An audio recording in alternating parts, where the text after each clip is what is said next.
Sir sir ఇప్పుడు నమస్తే. ఏంటి సార్ ఈ పరిస్థితి జూరాల ప్రాజెక్టుకు ఉన్నటువంటి గేటు రోపు అంటే 9వ గేటుకు సంబంధించినటువంటి రోపు తెగిపోవడము అంతకుముందే state safety dam safety committee నివేదికలు ఇవ్వడము కాకపోతే మెయింటెనెన్స్ కోసమని గత ప్రభుత్వం అంటూ బీఆర్ఎస్ వాళ్ళు చెప్తున్నటువంటి కామెంట్ ఏంటంటే అప్పటికే మేము 8 కోట్లు దానికి పెట్టినా కూడా ఆ నిధులు సద్వినియోగం చేసుకోలేదు ఈ ప్రభుత్వం అని వాళ్ళు కామెంట్ చేయడం.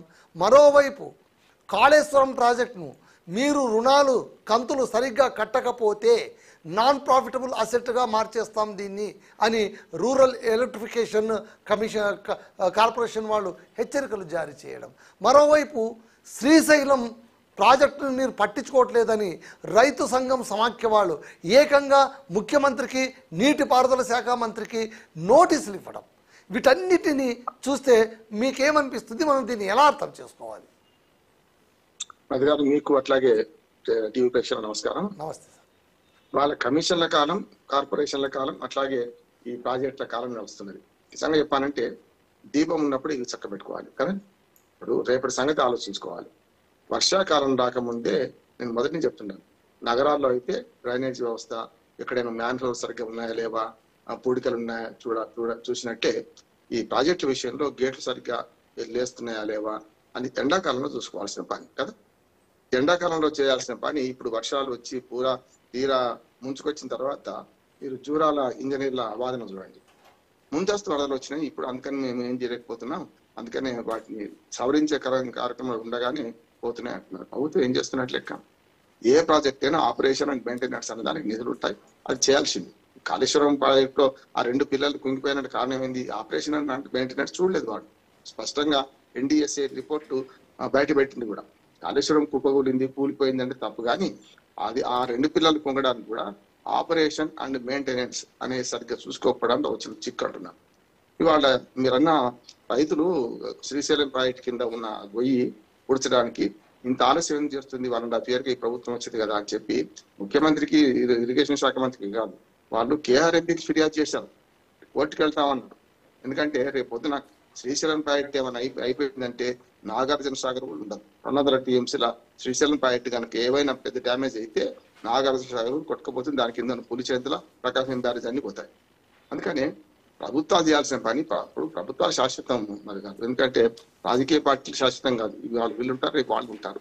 కానీ రాజకీయంగా చేసుకునే కార్యక్రమంలో భాగంగా కాళేశ్వరం మొత్తం పోయిందని చెప్పి వీటి ప్రచారం చేయడం, చూడు జూరాల కూలుతుంది కదా, జూరాల పని అయిపోయిందని వీళ్ళు సంబరపడ్డం. అంటే అధికార ప్రతిపక్షాలు నీళ్ల మీద రాజకీయాలు చేస్తున్నారు. నీళ్లు రైతుకు ఆధారము, ప్రపంచానికే ఒక చెప్పి జలం జీవం అంటాం కదా భూమి మీద. అటువంటి అప్పుడు రైతుకు ఆధారం ఉన్న నీళ్ల మీద రాజకీయాలు కరెక్ట్ కాదు. ఆ కాళేశ్వరం మీద చేసిన కరెక్ట్ కాదు, ఇప్పుడు జూరాల మీద చేసిన కరెక్ట్ కాదు. అంతకుముందు కడెం ప్రాజెక్టు కూడా మధుగారు గతంలో చూసాం కదా. కడెం ప్రాజెక్ట్ లో మీకు ఇనుప గేట్ నిజాం కాలంలో 100 సంవత్సరాల పైగా ఉన్నది, అది కూడా కొంత ఇబ్బంది పెట్టింది. నీళ్లు రోజు లీక్ అవుతుంది. మెల్లమెల్లగా ఒక ఎండాకాలంలో పూర్తిగా బాగు చేశారు. ఇవాళ పగడబందిగా ఉన్నది. అంటే 100 ఏళ్ల క్రితం కట్టిన ప్రాజెక్టు ఏం పగడబందిగా ఉంటాయి, నిన్న ఇవాళ కట్టిన ప్రాజెక్టులు పోతున్నాయి. అంటే జూరాలు కూడా తక్కువేం కాదు. జూరాలు సమైక్య ఆంధ్రప్రదేశ్ లో మొట్టమొదటి ప్రాజెక్ట్. అంటే నాగార్జున సాగర్, శ్రీశైలం, శ్రీరామ్ సాగర్ ఇవన్నీ కూడా ఉమ్మడి రాష్ట్రంలో కంటే ముందు కట్టినాయి. అవన్నీ కూడా అంటే ప్రారంభించినాయి. నెహ్రూ గారు బతుకున్నప్పుడే నాగార్జున సాగర్ 1955లో ఇరు రాష్ట్రాల ముఖ్యమంత్రులు, అక్కడ బెజవాడ గోపాల్ రెడ్డి అనుకున్న, ఇక్కడనేమో మనకు మన బూర్గుల రామకృష్ణరావు గారు ముఖ్యమంత్రి ఉన్నప్పుడు 55లో మరి శంకుస్థాపన అయింది. ఆ తర్వాత మెల్లమెల్లగా ఈ 2 కూడా శ్రీశైలం కానీ అవన్నీ ఉమ్మడి రాష్ట్రంలో శంకుస్థాపన జరిగిన పూర్తి కావడం లేట్ అయింది.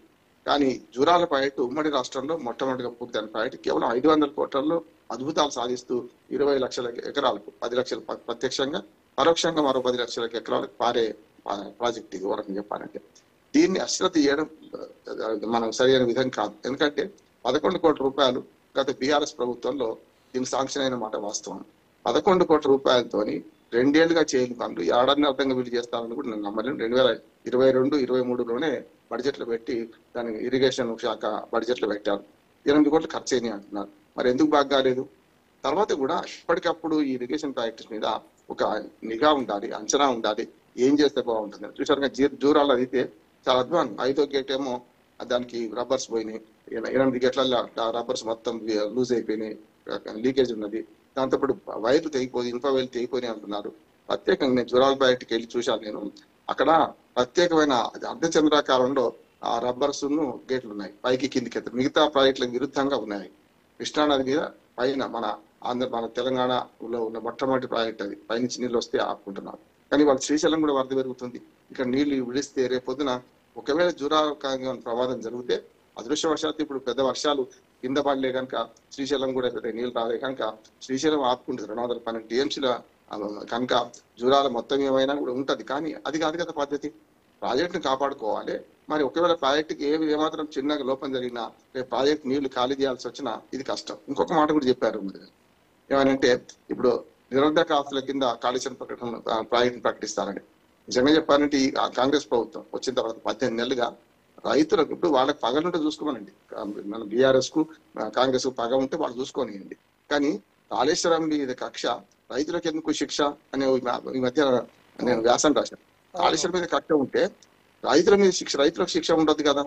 స్పష్టంగా NDSA రిపోర్ట్ చెప్పింది. మొదటి తాత్కాలిక రిపోర్ట్ ఏమో వాళ్ళు అసలు చూడకుండా ఇచ్చేసిండ్రు. తర్వాత కూడా రిపోర్ట్ ఇచ్చేదాన్ని మొన్నటి రిపోర్ట్ నెల కింద ఇచ్చిన రిపోర్ట్ లో దీన్ని బాగు చేసి నీళ్లు ఎత్తిపోయొచ్చు అని రిపోర్ట్ ఇచ్చింది. ఆ పారాగ్రాఫ్ చదవరు. మిగతా అంత డ్యామేజ్ ఎందుకైంది అవన్నీ చెప్తున్నాయి ప్రభుత్వాలు. కానీ రెండో పేరా చదువుతలేరు, చివరి పేరా చదువుతలేరు. దాన్ని బాగు చేసుకొని నీళ్లు ఇవ్వచ్చు. ఏం బాగు చేసుకోవడం? నీళ్లు ఎత్తిపోయడానికి నిండా నీళ్లు ఉండాల్సిన అవసరం లేదు కదా. ఇప్పుడు చాలా ఏముంటది అంటే, శ్రీశైలం ప్రాజెక్టులో వెనకకు 500 మీటర్లకు తగ్గితే నీళ్లు మనకు కిందికి కాలువలకు పోవు. ఇది అట్లా కాదు. అది 4 క్యూసెక్కులు పోతున్నా దాన్ని పంప్ హౌస్ కన్యాపల్లి పంప్ హౌస్ దగ్గర మళ్లించుకొని చేయొచ్చు.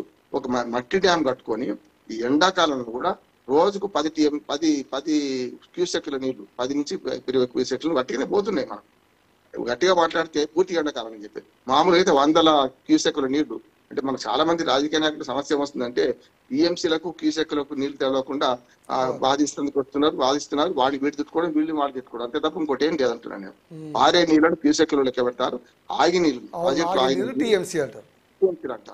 అది కూడా తెలియకుండా రాజకీయ నాయకులు ఒకరి మీద ఆరోపణ చేస్తున్నారు తప్ప అసలు సమస్యకు పరిష్కారం కనుకుంటలేదు. అది నాకు చాలా బాధ అనిపిస్తుంది. ఎందుకంటే రైతులు గత 2 సంవత్సరాలు పోయిన వర్షాకాలం పోయి ఈ వర్షాకాలం పోతుంది. 1,00,000 ఎకరాల పంట ఎండిపోయింది కాళేశ్వరం కింద. నేనేమంటే అంటే కాళేశ్వరం పూర్తి నీళ్ళు అందలేదు. 58,000 ఎకరాలకే స్థిరీకరణ కాలేదా? శ్రీరామ్ సాగర్ ప్రాజెక్టు మొత్తం స్థిరీకరణ జరిగింది. ఎన్నడైనా సూర్యాపేట దాకా నీళ్ళు పోయినాయా? ఎన్నడైనా తిరుమలగిరి దాకా నీళ్ళు పోయినాయా? తొండా తిరుమల దాకా నీళ్ళు పోయినాయా? వాటి ప్రత్యక్షం చూసినావా? నేనేమంటున్నా అంటే బదనాలు చేయదలుచుకుంటే కుక్కను చంపాలంటే పిచ్చి కుక్క అని చేసేసి దాన్ని మొత్తం పనికిరాంది అనే పరిస్థితి తీసుకొస్తున్నారు. ఇప్పుడు అదే ఉన్నది. నిరర్ధక ఆస్తుల పేరు మీద ప్రకటించక ముందే కాళేశ్వరం నీళ్ళకి తీసుకోవాలి. ఇప్పుడు ఎల్లంపల్లి నింపి దాని ద్వారా పంటకు నీళ్ళు అందించాలి. ఇప్పుడు ఇప్పటికే నాటు వస్తున్నారు రైతులందరూ. మనం నాట్లు వేసుకోవాలి. నెల కాలం పోయింది. ఈ వాతావరణం కూడా ఎట్లా ఉందంటే, వాతావరణ శాస్త్రజ్ఞులు కూడా నెల ముందు వచ్చేసింది ఆయిట్ మొక్క వచ్చేసింది, నీళ్ళు వచ్చేస్తున్నాయి, వర్షాలు వచ్చేస్తున్నాయి అని. ఏమైంది? ఇప్పుడు మొక్కజొన్న ముడిస్తే దానికి నీళ్లు పోసుకుంటాం. మేము వ్యవసాయదారుని గుక్క నీళ్లు పోసుకొని బతికిస్తున్నాం. పత్తి మొలిచే దేశంలోనే గుడ్డిపోయింది. 1 మంత్ గా వర్షాలు లేవు. ఇప్పుడు అన్నా నేనేమంటున్నానంటే, ఈ ప్రాజెక్టుల మీద రాజకీయాలు కట్టిపెట్టాడు. ఇద్దరు చెప్తున్నాను, మన BRS ప్రతిపక్ష నాయకులకు కానీ అటు పక్కన మన అధికార పక్షానికి కానీ అధికార పక్షానికి ఎక్కువ బాధ్యత ఉంటుంది అంటున్నాను. వాళ్ళు చేయాల్సిన పని పెద్దది అంటున్నాను. ఇవాళ అధికారంలో ఉన్నారు, గత ప్రభుత్వాన్ని నిందించుకుంటూ పోయి కాదు. రామోహన్ గారు 1.5 సంవత్సరం దాటినా కూడా ఇంకా ఏదో అప్పుడే అధికారం చేపట్టినట్టు గత ప్రభుత్వం చేసిన తప్పులు లోపాలు వెతకడంతోనే పుణ్యకాలం గడిచిపోతుంది. అదే కదా నా ఆవేదన. అదే కదా, ఇప్పుడు 1.5 year అయింది కదా, గట్టిగా పెళ్లి చేసుకుంటే 2 పిల్లలు పుడుతుంది. గట్టిగా మాట్లాడుతుంది అంటే నేనేమంటున్నా అంటే, ఇదంతా ఒక రకంగా చూసుకుంటే ప్రభుత్వం పాత ప్రభుత్వాన్ని బదనాం చేసే క్రమంలో చేస్తున్నాయి. ఇది కరెక్ట్ కాదు. ఇప్పటికైనా సరే, ఇప్పుడైతే మనం నీళ్లు వస్తున్నప్పుడైతే జూరాలనైతే వెంటనే మొత్తం గేట్లు ఎత్తో లేకుండా ఏం చేయలేము. కానీ ఈ తప్పిదాన్ని మాత్రం ప్రభుత్వం అంగీకరించాలి. అట్లాగే శ్రీశైలం చాలా పెద్ద సమస్య. అది దక్షిణ తెలంగాణకి అంతా దుఃఖప్రదాయంగా మారుతుంది అంటున్నారు. దక్షిణ తెలంగాణ కాదు, అదే మన కొట్టుకపోతే నాగార్జున సార్ పోతుంది, పులిచింతల పోతుంది, మొత్తం ప్రకాశం భారత మొత్తం ఎడారైపోతుంది. దాన్ని మనం బాగా చేసుకోలేదు. మన బడ్జెట్ కాదు కదా, తాత దిగి రావాలి మనం. అందుకని జూరాలను బాగా చేసుకోవాలంటున్నాం. ఒకేసారి ఒక 10 TMCలే జూరాలు, కాకపోతే తెగిపోతే 10 TMCలు ఒకేసారి మీద పట్టాయి అనుకోండి, ఏ డ్యామ్లు నవ్వుతాయా?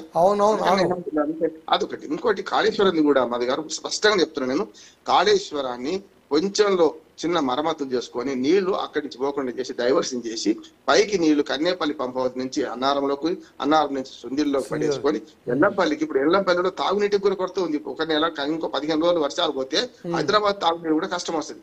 హైదరాబాద్ తాగునీరు ఇప్పుడు ఎల్లంపల్లి ద్వారా ఒక పైప్ లైన్ పెద్దది ఉంది, అది అటు కరీంనగర్ జిల్లా, అట్లానే మనకు మన ఉమ్మడి మెదక్ జిల్లా, ఈ రకంగా మనకు హైదరాబాద్కి వస్తున్నాయి నీళ్లు.